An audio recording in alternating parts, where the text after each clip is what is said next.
Good morning, afternoon, or evening, whenever and wherever you're joining us from today. My name is Noah Young. I'm currently a senior here at Arizona State University, and I work in the University Housing Department. Today we're going to be discussing how families can support their students through their first year of college. We have two great guests with us today. First, I'd like to introduce Joanne Vogel, our ASU Dean of Students. Hi, Sun Devil families. It's a pleasure to be here with you today. I serve, as Noah mentioned, as the Dean of Students here in Tempe and also as the Deputy Vice President in Student Services. I've had the pleasure for the past nearly 20 years to watch the transition of families and students at several different colleges and universities. Thank you. And also today we have an ASU staff and parent joining us, Maria Coca, and she can go ahead and explain. Hi, thank you. It's a pleasure to be here. Like Noah said, my name is Maria Coca, and I have a first-time freshman, and I'm also an employee here at ASU. Now that students have been on campus for a few weeks, how should they be occupying their time? Sure, so I boil it down to probably three things. One is accomplishing the basics. The second is achieving balance, and the third would be saying yes within reason to all of the different opportunities that are presented to them. So the basics, things like eating, sleeping, also when are you going to study and do chores, laundry, cleaning. The achieving balance would be striking that balance with your studies, with work if you're doing those, or practice if you're an athlete. And so figuring out what is that sort of magic rhythm for you in the amount of time you're spending with those things you need to do and socializing. So that's another thing, that figuring out how to add that to the mix.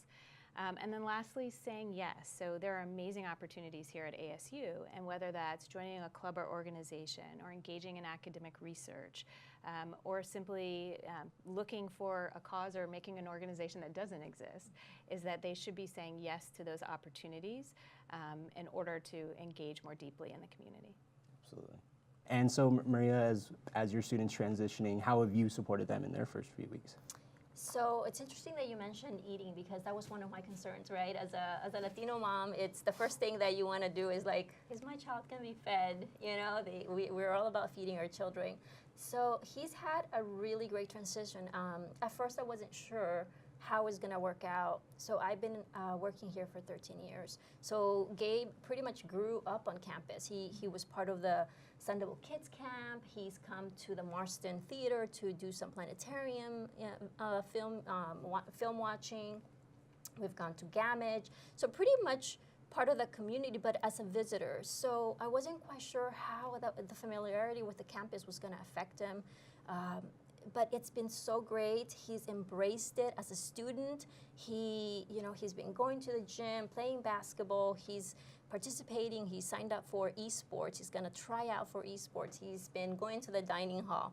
So it's been such a great experience to see that he's embraced the community as a student, not just as someone that used to be here because mom used to work here, but as his own. So that's been very encouraging. Mm-hmm. Absolutely, and I think ASU really does a fantastic job of providing a community for just about any student. We have hundreds of organizations, hundreds of clubs, and all of their signups happening within these few weeks. There's literally a community for anyone. Like you said, esports, actual sports, whether or not you want to go rock climbing, anything, you can find someone to help you and something to help you. So now that students obviously are going to be contacting you, I'm sure you've been messaging, texting, calling, or whatever with your student.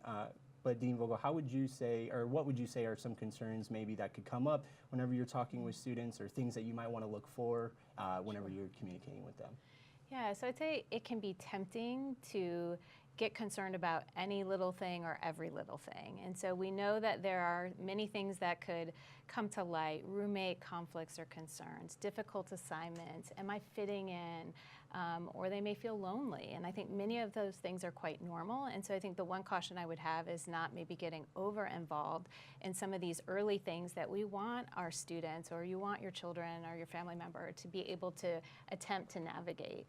So one of the tips I would probably give is to ask what your student is maybe coming to you for. Are they there just to vent or to share what is going on in the environment, or are they really asking for you to coach or counsel them through a decision? And so I think I might even start there with what are they looking for. But when we look at those things that you should really be concerned about, I think anything that might be a significant or developing health issue or safety concern would be those types of things that I think family and we would hope in the dean's office that we're partnering together to get ahead of something that may be emerging. So you may hear that through changes in mood or differences in communication style. Not just that they may be communicating less frequently, because we hope that they are engaging in the community here, but there are some differences in the types of things they may or may not be communicating with you.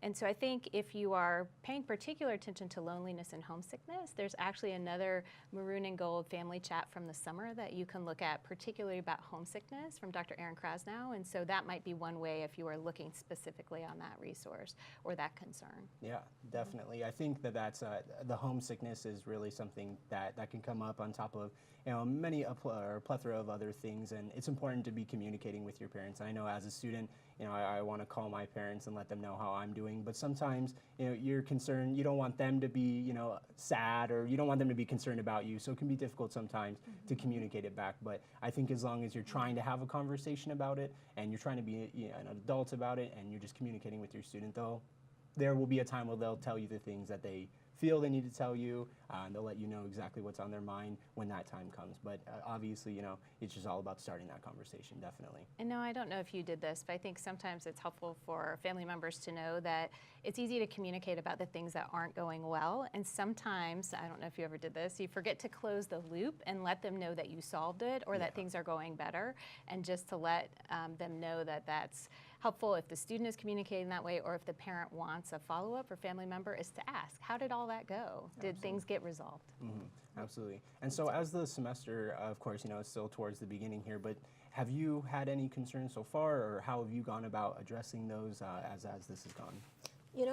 I haven't had any that since he moved in, but before that, I think that any parent in the process of transitioning their child to move out of the home is natural to have some sort of concerns. I know that for me, as I mentioned earlier, a big one was the eating, right? So is he gonna get himself to a dining hall? Is he gonna find it? So, and is he gonna be able to manage his time properly? Is he gonna be able to get to class? Is he going to, just a lot of things that I find myself prompting him at home. I'm like, is he ready? Is he mature enough?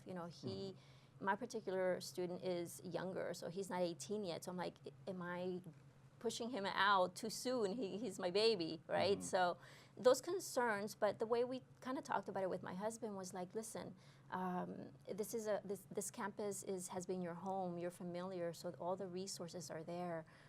But also people, people there, I work there, reach out, and I went ahead and I just kind of made an emphasis how as staff members, we are here to serve you. We are here to make sure that you succeed. We are here to make sure that your well-being is why we exist. So then he's like, being a smart kid, he's like, so you mean to tell me that you work for me? And I said, yes, I work for you. So, so that kind of, I feel like he understood, like he's got a big network that should he need it, he can definitely reach out to. Absolutely. And I think that support network is really what has also helped me through my transition into college. As I was coming in my first semester, I think that at first, you feel like a little bit of loneliness, definitely, and you're like, I'm not too sure where I fit in or who my support network is. But it's important to, of course, try and find someone or something to try and better yourself and make sure that you're staying healthy, whether or not, again, it's like a club. And so in my instance, I took to joining an organization. I actually started an organization here through the Sun Devil Fitness Complex, nice. Which was fantastic. And so I got support there, as well as joining a Greek organization. I think that also has brought a lot of positive growth in my own life, but definitely communicating with my parents as well. Because you have here in this, in Tempe and where you're at, whether or not you're in Phoenix, Lake Havasu, wherever you're at, Polytechnic, just know that campus is really where your home is, because especially if you're living on campus or near it, that's now your city, that's where you live. So it's time to start going out and making those connections and feeling that support, and then letting your parents know, like you were saying, that you're doing all right and that you might have figured out the things that were prior maybe giving you some stress or taking you out of what you needed to be doing, but now you've found that support and really closing that loop. Definitely. Yeah, for sure. Well, no, what if I ask you, you're a senior now, and so you have made the transition successfully and are thriving. Could you take us back maybe to your first semester in college and being here and then looking at either some of the concerns that you had, which I know you mentioned some like, am I going to fit in? What should I be doing? But then how you hoped your family member or family would support you? Sure, yeah. So I know whenever I was calling, I was always concerned that, like I said, that they would be worried about me, because that's really the last thing that I wanted was for them to be worried about me. You know, I came to school to try and to better myself, get through my classes, and do all of that. So whenever I'd call my mom, I would let her know, obviously, what I was stressed about, or if something was, you know, making me anxious, whether it was classes, and she would really support me and let me know that, you know, I'm doing the right thing, I'm in the right place. And I think a lot of the time that's where, especially for college students, our brains take us is, am I in the right place? Am I doing the right thing at this moment? And you know, if you're in college and you're working towards bettering yourself, you're joining clubs, you're going out, and you're genuinely trying to make a difference in your own life, I think that your parents will also recognize that, and then they'll give you that same support. And I think that that's really what I got from my mom, was just that peer support of saying, you know, hey, you're doing the right thing, you're in the right place, just keep going about it and do what you need to do, and you'll get it done. So once our ASU students settle in and progress through the semester, what will their success look like, and how could a parent judge that success? Sure. So I think going back to some of the earlier comments is that we want to know they have successfully navigated the basics of settling in. So where do you go for classes? How do you add? How do you drop? You also want to look at the success of them socially. Have they been able to balance becoming a contributing member of our Sun Devil community along with the different types of organizations, or maybe research and work, anything that's occupying their time? But I think most of us know that parents and family members are also looking at the probably common metric of success, which is grades. And so are they progressing well academically and succeeding there? And if not, that of course they're reaching out for additional resources and support, whether tutoring or otherwise. But I'd say success in some ways is figuring out how to have the confidence in this community, is looking for the resources you need, succeeding academically, and also engaging in our larger Sun Devil community. Absolutely. I think that's the most important part, is really just engaging, being present, giving all in in the moment, and making sure that you're here at ASU and doing everything that you can to be a part of it, because that's when you'll see the most growth. And it's just, you know, the same as being in high school. If you were a part of a club in high school, if you were in sports in high school, I'm sure you found that you got a lot out of that experience socially. You probably also did better in school and a lot of other things. And so that same sort of mindset definitely carries over into college. So Maria, with your student transitioning to college and obviously needing to get different resources for different things, how have you been able to support that, or how would you suggest to support those transitions? Sure, I think that I have the advantage of being an employee, so I know about the resources, and I work in student services, so that's kind of my job, to know the resources. But you know, I think parents familiarizing with themselves, like especially if you're from out of state, going into the website, having some key numbers, you know, that you can call to. Anyone really, just being able to provide the parent with, when a student calls and they say, okay, you can do this, just give him some suggestions if that's what they're looking for. I know that the first day of class, Gabe called me through FaceTime, which normally he doesn't do. He's just very texty and phone, but this time it was a FaceTime, so I'm like, oh my gosh, so I picked it up immediately, right? And he's like, I can't find where education building is. And I said, okay, so first of all, it's not a huge deal. So I said, okay, well, point me, where are you? So using the camera, you know, I was able to navigate, okay, so you are in this section, so you're gonna have to go this way. And, you know, I'm like in here, and they sent him a link to the map. I took a picture of the map of ASU. I did a little circly thing, you wanna go this direction. So things like that, you know, sometimes, and in the end, he said, oh, I knew where I was all along. I'm like, sure. You know, but I think that in the moment, you're so familiar, you're their support, you're their comfort. So they might just call you, they might not even need you to help them in the end, but just knowing that, okay, I need a familiar voice to talk to that can guide me through, even if it's just me walking, you know, on campus, talking to my mom, helping me navigate through the crowd. I think those things, just being there, I think is super important. Absolutely. That familiar voice, I think, too, is something that absolutely holds true. You just need someone that you recognize to help you out to transition to those things. And obviously, as you know, it's a huge adjustment for not only the student, but also for their families as they're coming to ASU. So what would you say, or how would you say family members are typically feeling during this time as the student comes, and how can the student work with the family and the family work with the student in their feelings? Sure. So for us, I can speak through for us. So it's been my husband, Gabe, and I, the three of us, you know, forever. So it's been bittersweet. On the one side, we miss him, you know, his presence, him being under our roof, and his quirkiness, and you know, fighting with the dog and all of that. So we miss that. But on the other part, the sweet part is where this is a dream come true. You know, both my husband and I are first-generation immigrants. We arrived here as children, and we went to college, and we got our degrees, but we did it as adults, you know, while working full-time, while raising Gabe. And, you know, our motivator was that, like, we want Gabe to be able to go to college and have a traditional college experience where he goes straight out of high school into a really cool university where he's going to be able to thrive and really develop, you know, into this, you know, great, all the skills that he already has within him. So it is a little sad in once, but the other part is like, we're just grateful. We're grateful for the experience that we actually get to live out our dream through Gabe, and grateful for the experience here at ASU as well. That's amazing, absolutely. So if the both of you had to leave just a piece of advice for our parents of first-year students that are going to be coming in, what would that be?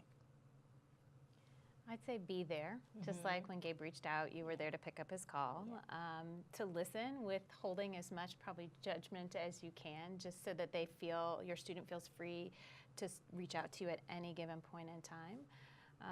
And then I would say it's, I think it's just critical to realize you have your own emotions and feelings, and so whether that's missing presence, but that it's okay to have both, right? To be excited for where they're going and to miss them too.